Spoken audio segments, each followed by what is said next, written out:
guys, only 3 more games left in Mamemeister's high score Kerfuffle Season 6, and last week's game was a choice from Robert, which was Slapfight, developed by Toaplan and released by Taito in 1986.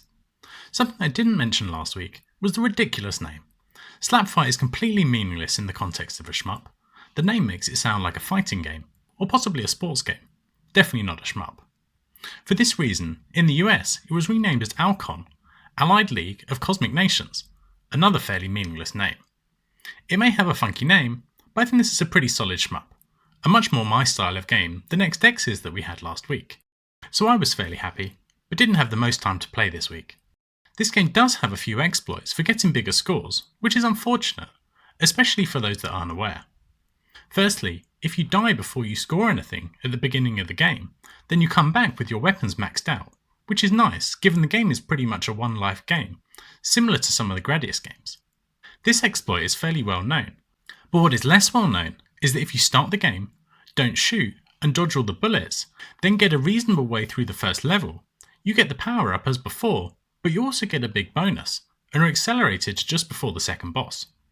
This is quite a significant exploit, as the game is far from easy, and I was able to increase my score with this strategy. But the bullet dodging at the beginning is far from easy. So an interesting game, but one with an unfortunate exploit, similar to what we had with iRobot. So last week I gave you guys a bonus for featuring some XX's footage from the Famicom. And I also mentioned that Alan did an arcade perfect my arse on Slapfight. And he missed a particular version, and that's the one we've got here, and that's the Thompson MO5 version. And so the Thompson MO5 is a pretty obscure 8-bit computer. It was a French machine, so as you see here, a lot of the text is in French. And this version basically looks a bit like the Spectrum version, but with a bit more colour. The Spectrum version, if anyone's watched Alan's video on Slapfight, is monochrome, and the bullets are almost impossible to see. And this version's not a lot better, but it is a little bit better. So the bullets are at least visible. Let's see if we can get the power up here. And there's a little bit more colour, as you can see. It's also done quite a good job of maintaining the aspect ratio. So we've got the aspect ratio that is a vertical game here. And I guess this game captures some aspects of Slapfight. I mean, it doesn't really look like Slapfight, but it does have the power-up system at the bottom, and I guess the enemies bear some resemblance. But if you showed someone this game and said what arcade game it was, I doubt you'd get many that would say that it was Slapfight. So, I mean, this is probably not the best version of the game, but the Spectrum version probably is the worst. So I can probably say it's probably better than the Spectrum version, but not by much. And yeah, the Thompson MO5 is a pretty obscure machine, I'd say mostly available in France. And so I guess, to be honest, like, owners of that machine probably didn't have that many games available. And yeah, they'd probably be fairly lucky to get a copy of Slapfight. So yeah, could be worse, I guess, but not great either. So let's move on to the scores. So we had 17 players again last week, including a return from Shmupping Deku PG, who occasionally drops in for a few shmups. He's down in 13th, followed by Colin, who really didn't like this game. Next up is another decent performance from Retro Arcade Challenge, and then starting our top 10 is My Retro Tech, with his best finish so far this season, with Mark only just ahead.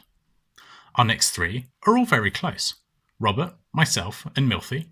This score for me was getting the 180,000 bonus at the beginning, and then getting to the level 2 boss, which may be similar to the others. Paul has another good effort for 5th, and then a little ahead with another late submission is Leagsy, with a very good score. Our top 3 are made up of Graham in 3rd, who was only just ahead of Leagsy with 360,000. In 2nd is KMA with an excellent 480,000. But our winner this week comes as no surprise, matching his performance from last week and taking his second win of the season with a score of 530,000. And it's Big Juffer. Well done to Juff, and I'm sure he's happy with back-to-back shmups as we've had. Here is the score distribution. The scores are fairly evenly spread over the range.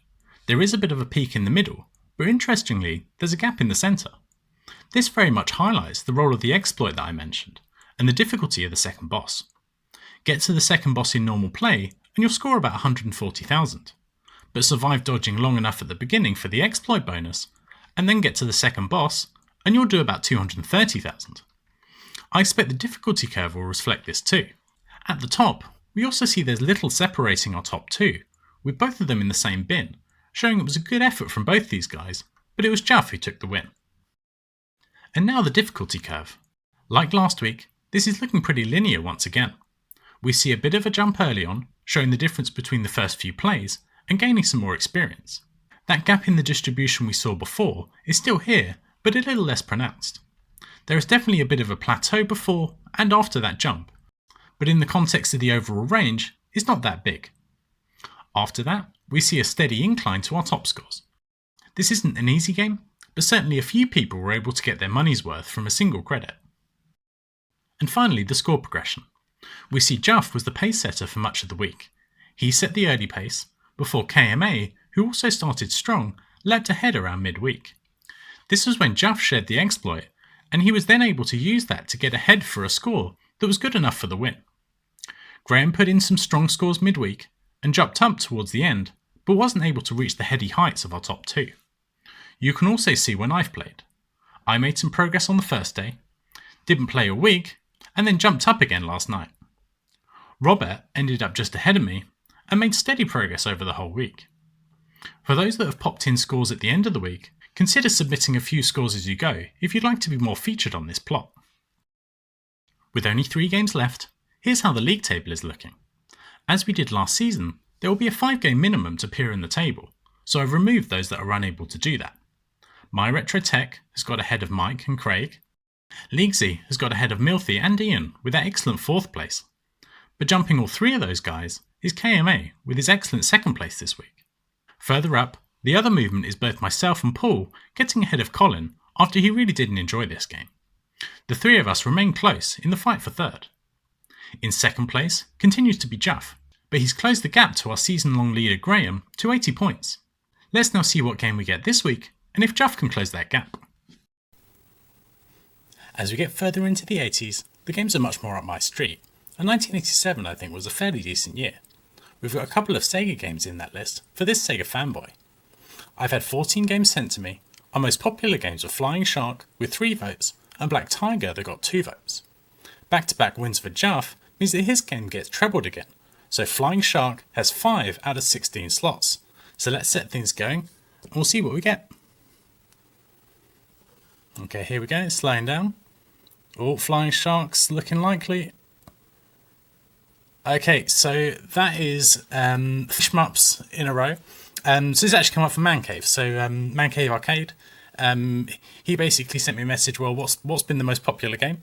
And so I said, yeah, Flying Shark, because it was at the time joined with Black Tiger, but it's been trebled by Juff. So yeah, boost for that. So yeah, another vertical shmup. Yeah, pretty good. I'm guessing it's going to be another good week for Juff. I'll go make a short video. Be back in a sec. So this week's game is Flying Shark. It's another Toaplan game published by Taito in 1987. It's interesting to see the evolution year on year, and this is a very polished effort. You play as the titular Flying Shark, and the game is very similar to 1942 in setting, with its military theme, taking on tanks, planes and the like. I've not played this before, and when I fired it up I thought, well, this is Raiden, a game that didn't come out until 1990, so this clearly provided significant inspiration. One of the most similar features is the tanks that drive out of buildings to attack you, which gets away from enemies only appearing from the sides of the screen. Another thing I noticed straight away was the difficulty. This game is tough. Just beating the default high score is not trivial. This game is also starting to feel a bit more like a modern shooter, whereas Slapfight still felt pretty old school. You have a bomb that clears the screen, and there are power-ups to your weapons. Staying alive long enough to improve your shot then furthers your probability of surviving. I just seem to be drawn into flying into the bullets, even though they don't move that quickly to begin with. Regarding versions, this game was called Sky Shark in the US, and we'll be using the world ROM with default settings. Our next year is 1988, and we've never had a game from that year. Options include Chase HQ, Ghouls and Ghosts, Gradius 2, Splatterhouse, or even Atari Tetris, which I'll definitely be going for. So I hope you all enjoy playing some Flying Shark, and I'll be back next week with the scores. See you then.